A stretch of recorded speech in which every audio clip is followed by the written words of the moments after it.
started, the real work in earnest of being a software developer. I've lived on both coasts, even though I grew up in Michigan. And my first job was, in Boston. I lived in Detroit, the Detroit area where I grew up, also Denver. And then now I live in the Seattle area and working my second trip through Microsoft. So worked on a bunch of stuff you've never heard of and a couple things you probably have. I worked at Microsoft on the patterns and practices team. I worked on CodePlex, which was Microsoft's open source repository. And I worked on this tiny framework called ASP.NET. You might have heard of that. And today I work on the App Center team, which helps people deploy and collect metrics and test applications, primarily mobile, Xamarin and iOS, but also macOS and WPF and more to come, Android, all kinds of stuff. So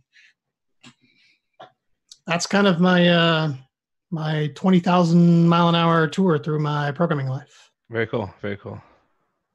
And you say you're a returning Microsoftie. Yeah. So I left in 2012. I was working on the ASP.NET team at the time, and I went to a cloud startup called Tier 3, which was eventually bought by CenturyLink, who is our local telephone provider. They sort of missed the boat on cellular phones and decided cloud was how they were going to sort of become modern because, copper lines are not really worth any money anymore. So they bought us because we had a fully functional cloud. And so that's kind of what I did. I was basically the technical leader of the team that, ran a sort of like 14 locations across the world, both in infrastructure as a service, platform as a service, cloud provider. Worked there for about 4 years and then took 9 months off, drove cross country and back because I just wanted to go see friends and family and a bunch of people I hadn't seen, and the whole, hey, your startup gets bought gives you the opportunity to take a little time off. So that was pretty exciting. And then came back at Microsoft again. Very cool. Very nice. And working with xUnit, how did you get involved in that particular project? When I started at Microsoft Patterns and Practices, my manager for 0 days technically was Jim Newkirk. He was the engineering manager at Patterns and Practices when I interviewed. But on the day that I started, his replacement also started.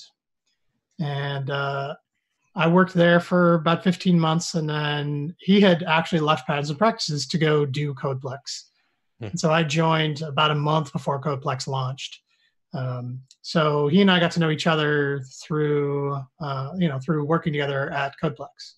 And when he had come to Microsoft in, I think it was like 2003, 2004, somewhere around there,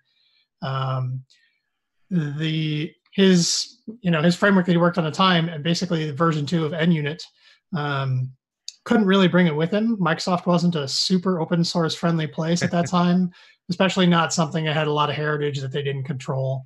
So he really couldn't bring him with him. And he wanted to continue to work on unit testing, and he wanted to say, hey, I've done this for several years. Why don't I start over knowing what I know now? And so, he and I just basically started working on it as our 20% project. We used to work on it every Wednesday for quite a while. We actually never thought it would become open source. We always thought it would be an internal Microsoft project because at the time, Microsoft was investing in MS Test, and we didn't think that the PM who owned that was going to let us do it. But we managed to sort of trick him with mind control, I think, into letting us release it as an experiment. And that was kind of that. I mean, people saw it and said, oh, that's from the guy who did NUnit. I'll take a look. And, they got some traction outside. They got a bunch of traction inside. Our first internal customer who wasn't a team that Jim and I was on was the Roslyn team, the compiler as a service team for .NET. Guys do the C# and VB.NET compilers. But today, you look around and pretty much everything that Microsoft does that's open source is using xUnit.NET. Not everything, but, as many things as I can talk people into. And, and it's I'm just shocked because Jim and I were very opinionated from the beginning, saying, this is not going to be an NUnit clone. If you just want another version of NUnit, keep using NUnit. We're going to make a bunch of changes. We're going to do things that, he and I had both been involved in agile development for quite a while. So, let's take those lessons learned and make something new. So that's what we did. So what are the main differences between xUnit and InUnit? I would say, it's a lot of little things is really, as opposed to a big thing. There's a couple of big things, but, primarily the little things that are different would be, we just, as agile practitioners, as consultants, as people who go out and give talks on this stuff, we would see people falling into failure pits again and again. A good example, if you're not an NUnit or an MS test user, you might not remember expected exception as an attribute. But it used to be that when your test was going to throw an exception, you put an attribute on top of the method which said expected exception, which seemed like a good idea at the time. It's probably a little bit of attribute overkill. But it turns out that was really bad because you don't know which line of code inside the test actually threw that exception. And you could end up with false positives really easily. And so, we look at things like that. Another example is we looked at things like startup and teardown, turning those into the .NET idioms of constructor and dispose, instead of having, methods with attributes hanging off of them. Basically trying to leverage the language in the way that it should be leveraged, and trying to sort of find those pits of failure and turn them into pits of success, which turned into assert.throws, which today NUnit has. And I think probably one of the biggest measures of success is, NUnit changed a lot of its surface area along the way based on ideas that Jim and I had. From the big perspective, the one thing that I will say has always been a driving feature for us is making sure that the framework itself is extensible. And so you will see like a cottage industry of testing frameworks that have been built on top of xUnit that are not, strictly speaking, unit testing frameworks. So like, for example, if you wanted to do a BDD style testing system, or even using a language, special language like Gherkin, so like Cucumber, you can have Cucumber emit xUnit.NET tests. And so what happens is, because we have pretty extensive extensibility, it allows people to sort of leverage the fact that we've already written the runners, we've already done the Visual Studio integration, and they can just tweak things to make the tests look however they want them to look. They don't have to use our assertion libraries. They don't have to use our method structure. You don't even have to use methods at all. Like Gherkin's a great example. You're basically writing English, and it turns it into xUnit.NET tests. So we want to make sure that we enabled those scenarios, and then also enabled something which is really just starting to pay off now, which was source-based test discovery. Back in like the old days of ReSharper in 2005, 2006, their test runner, you could basically discover via source. So you didn't have to compile anything. As you were typing, you would sort of start to get those things in the margins that said, hey, there's a test here that I can run. And we made that like a first-class citizen of our framework, right? This is not just something that we enabled for ReSharper. And so just in the last year or two, the VS Test people, the stuff that's built into Visual Studio, they've been able to take advantage of that for some pretty substantial performance gains, because not having to compile code, especially very large code, can be a pretty big win to show you, hey, there's tests available here. So that's kind of paid off as well. But at the end of the day, Jim and I has always said, hey, we're going to build the thing that we want to use. And hey, if you want to use it, that's great. If you don't, that's cool too. We reject a lot more features than we accept, as it turns out. So have you always been big into unit testing, or are you a TDD proponent, or is it just one of the many tools? So personally, for me, I've always, I don't want to say always. That's terribly incorrect. Let me backtrack. Before I came to Colorado, So I lived in Denver before I lived in Seattle. Before I came to Colorado, I would say that I had very traditional sort of waterfall emergency kind of software development. So like what I would consider the typical software development practices of the 90s. And then when I got to Colorado, I was CTO at a startup. And basically, the NUnit had just come out. .NET had just come out. We had been contemplating moving from C++ to either Java or .NET, and so we ended up moving to .NET, and that sort of started my unit testing sort of background, and that was probably about 2001-ish, around there. And so I've been an on and off practitioner of unit testing. I didn't really get a strong TDD bent until I came to Microsoft and started working with people who were hardcore TDDers.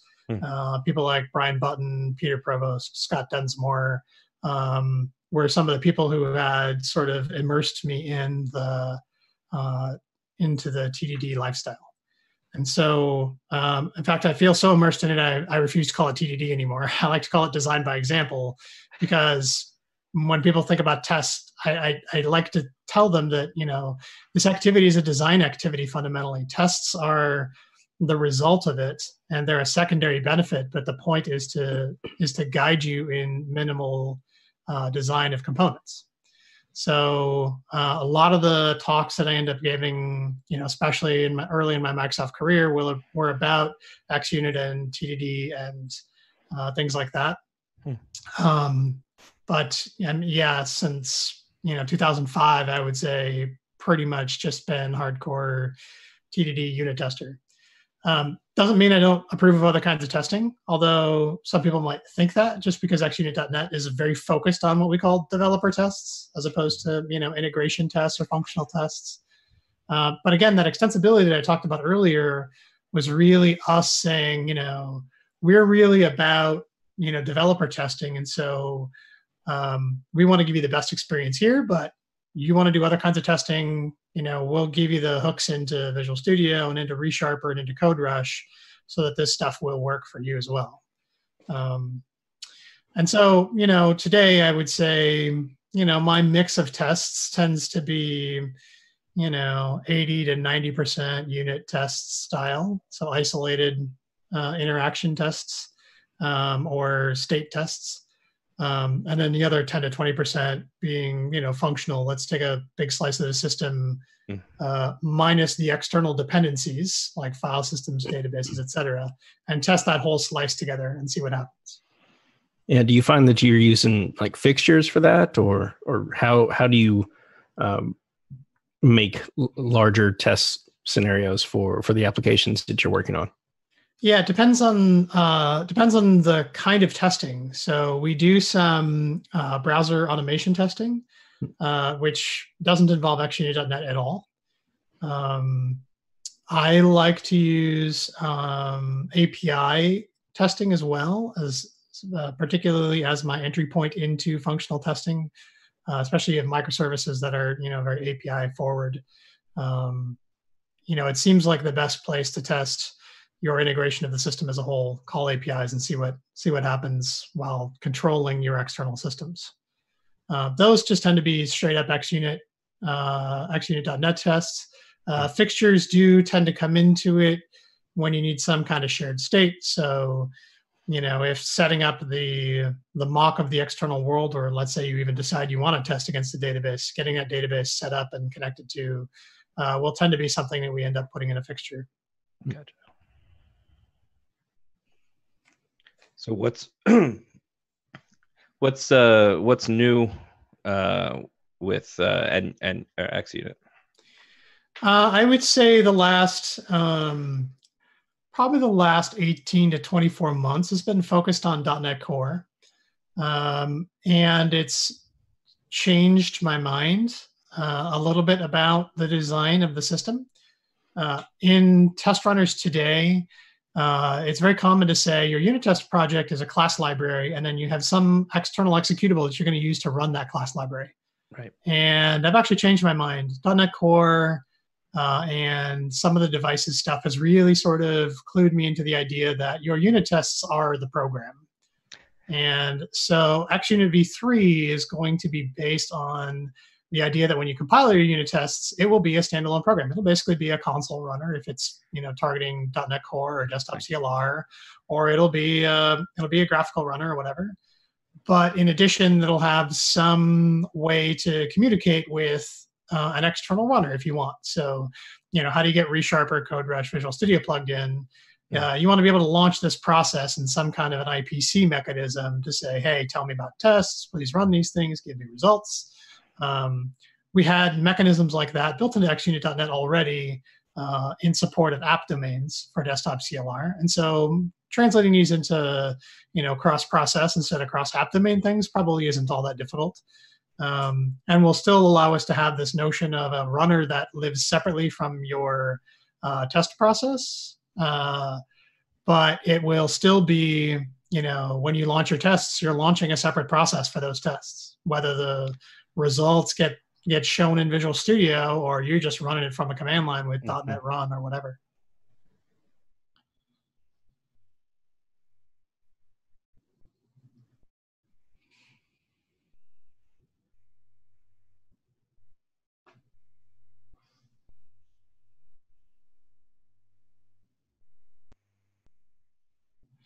I think maybe, and here's a bit of my hedge.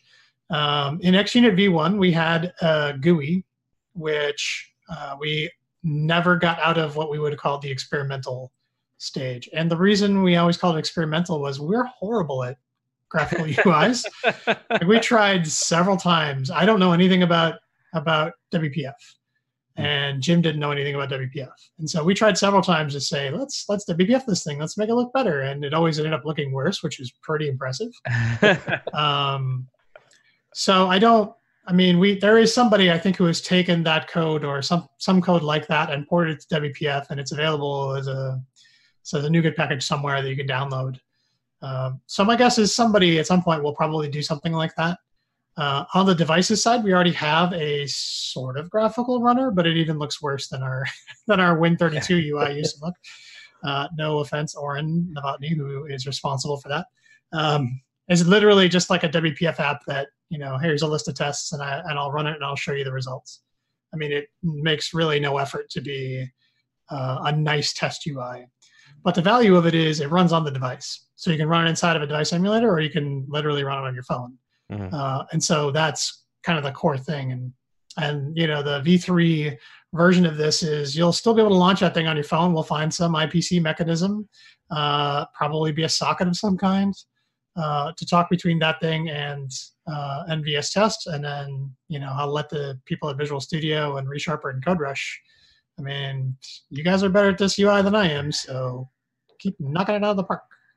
Yeah, I'm still a big fan of using nCrunch inside of Visual Studio. I think for me, I'm really used to how they display the tests and how I might configure it to work best with my workflow. So yeah, and the cool thing about nCrunch is you can set up an army of build machines, test machines, and so you can say, hey, just run all these, and it looks around and goes, I have 10 machines doing nothing. Here's how fast I can run them for you. That's a really cool idea. And yeah, but then you have to go to your coworkers' machines when they're unlocked and they're not at the desk. Yeah. Well, the funny thing is, when we ran in cloud, we always could find extra VMs somehow. I don't know how that was, but we'd always find them somewhere. But yeah, I totally understand. And honestly, on our team, we have people who are giving up desktop machines by the droves, and we just put them through PC Recycle.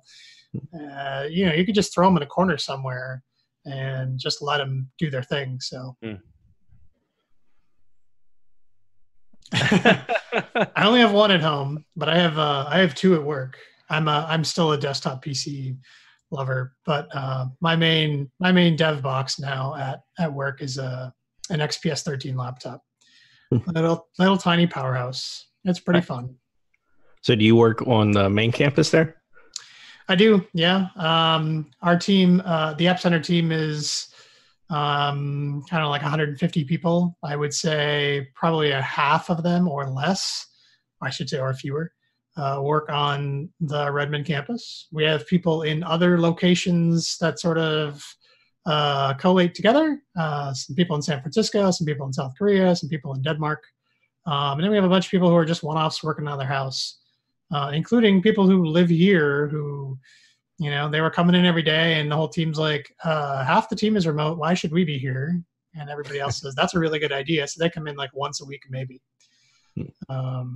Like I know one of the guys who works on our team lives on a houseboat in Lake Washington. So, it's like, I went and visit his houseboat. I'm like, yeah, I could see, working from the boat, especially when it's nice. Wow. Yeah. And xUnit is part of the .NET Foundation now these days. What is that like from your side of that organization? That's a good question.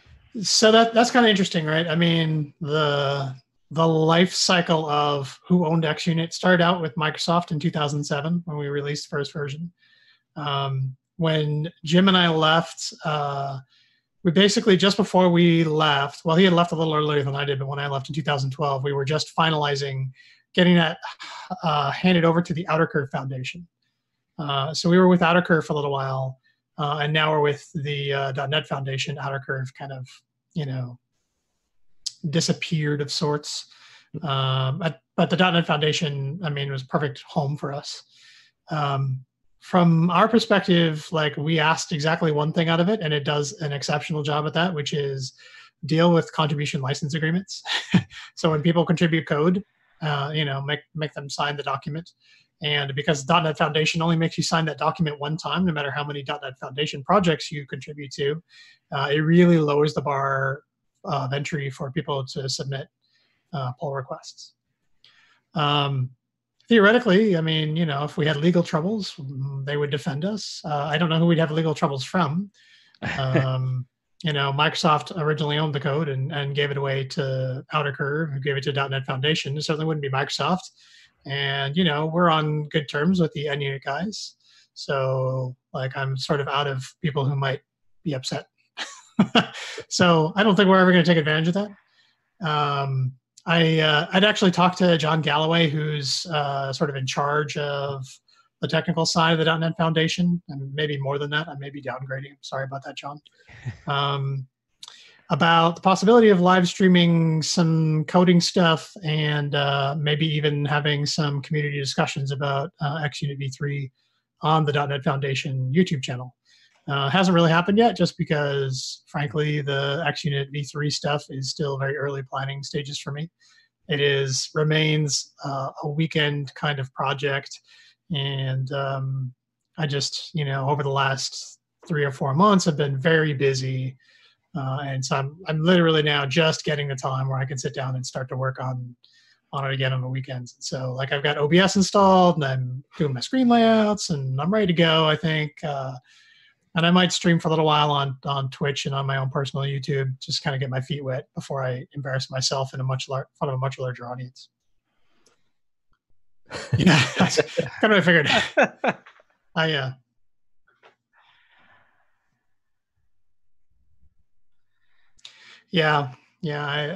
I've become familiar with that. I've watched my fair share of streamers, watching them struggle with it. Not that, I mean, the big streamers, they have plenty of horsepower for whatever they're doing, but the smaller streamers always seem to be struggling with OBS and filters, and we'll see. How's the sort of open source contributions kind of, how has that been with xUnit? I think earlier you mentioned having to not accept many pull requests maybe as you would expect, or something like that. Could you talk about sort of like the contributions that have been made and what that process has been like? Sure. The most valuable contribution by far to us is opening issues, whether that's bugs or features. That's sort of our go-to. Since we moved to GitHub, because we obviously started on CodePlex, because we were working on CodePlex at the time we were working on xUnit. Since we moved to GitHub, I think we've had something like about 2,000 issues and pull requests. So a decent number. I wouldn't say huge because, I think the move to GitHub was about 2011, 2012. So, that covers a good 6 or 7 years at least.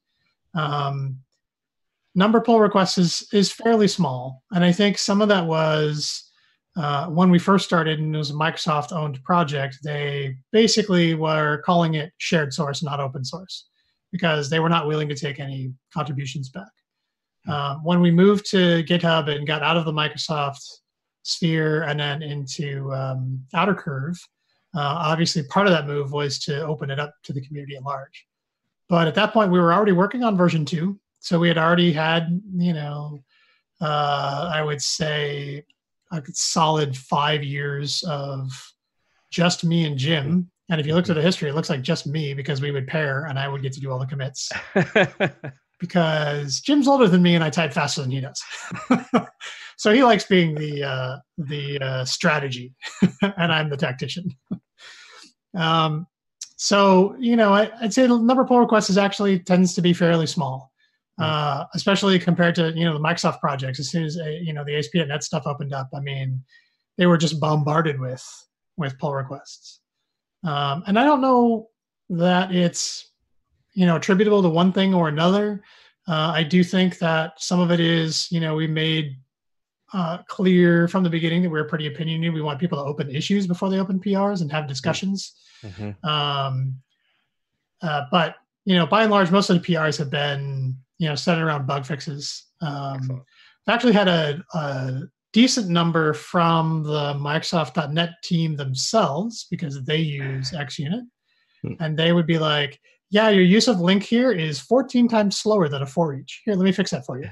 And things like that. Because, I think, I've worked on projects that have a lot of unit tests. I think, hey, 5,000, 8,000 unit tests, that's a lot.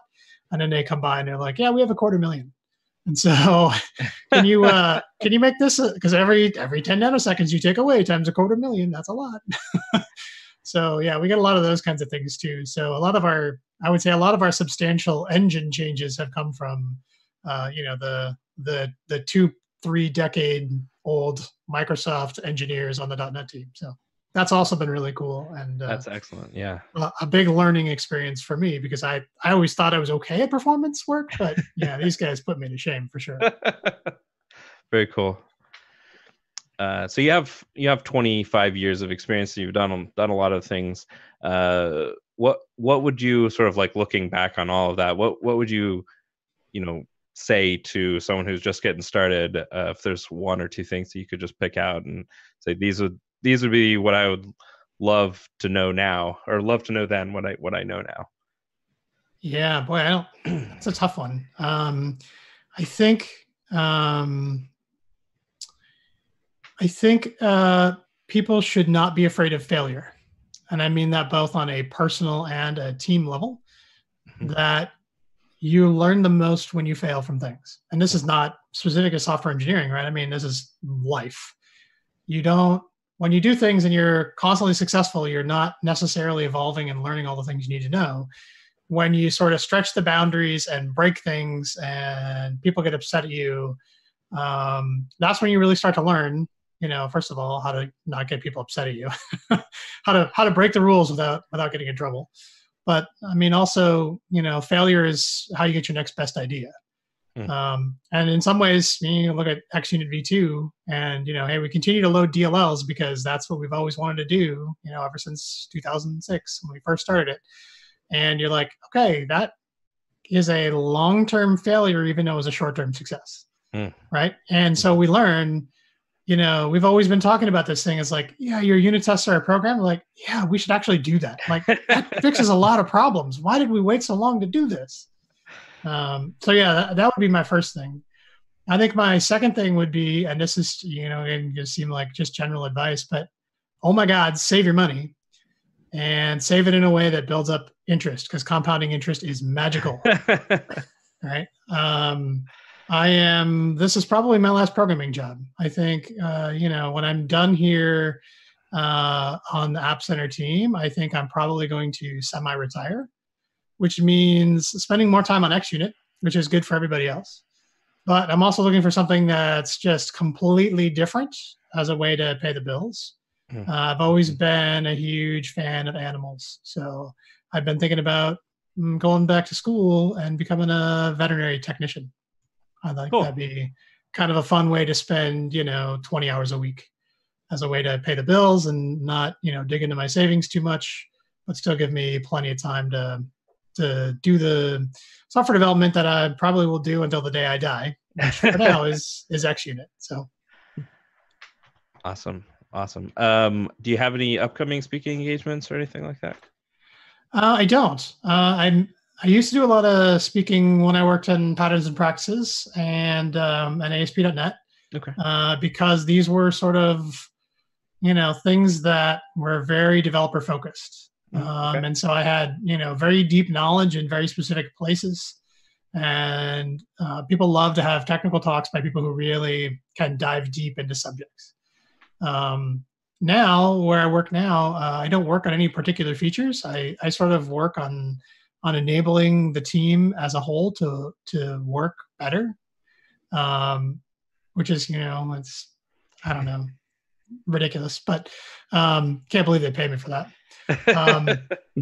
And so, like, I don't have the deep technical knowledge to go talk about this stuff. So for the most part, it's PMs and sort of the frontline devs who do most of the talking these days. Okay. That said, every once in a while, people want to have conversations about xUnit or some of the other stuff I've worked on that's open source. Like I worked on with Damien Guard, I worked on a link provider for Elasticsearch. So I gave a couple of talks about that. And so, I'll occasionally come out of retirement in a sense. I'm always happy to give talks. These days, though, I mostly go and attend conferences, which is weird. For a long time, I would only go if I was speaking. So cool. Well, what about if people just want to contact you or get, talk to you about xUnit or find out some more? Where can they find you? Yeah, so the best place is to start at the xUnit website, which is xunit.github.io. And most of the conversations either happen, like if you have an issue, like a bug or a feature you want, you can go open those on the GitHub project, which we have several projects, but the main one is on github.com/xunit/xunit. But if you just want to have conversations, you want to ask questions, you need help or whatever, we actually have our own Slack server, and you can get an invite to that from the xUnit homepage. And so we have, I don't even know how many people are in that. Some thousands of people are on that server. I don't even know.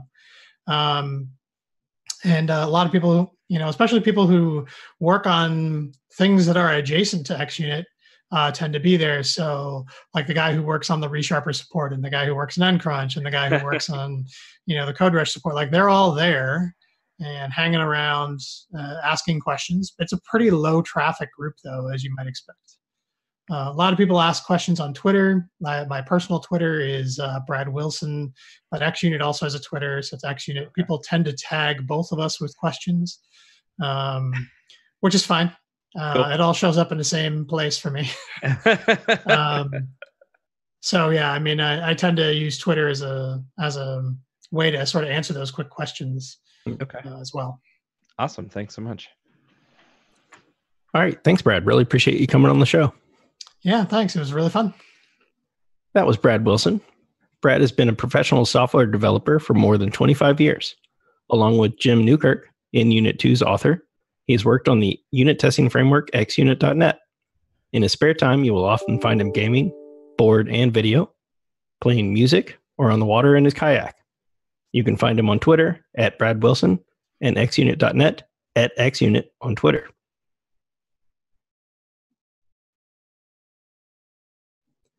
Find show notes, blog posts, and more at sixfiguredev.com. And be sure to follow us on Twitter at sixfiguredev. This has been another episode of the Six Figure Developer Podcast, helping others reach their potential.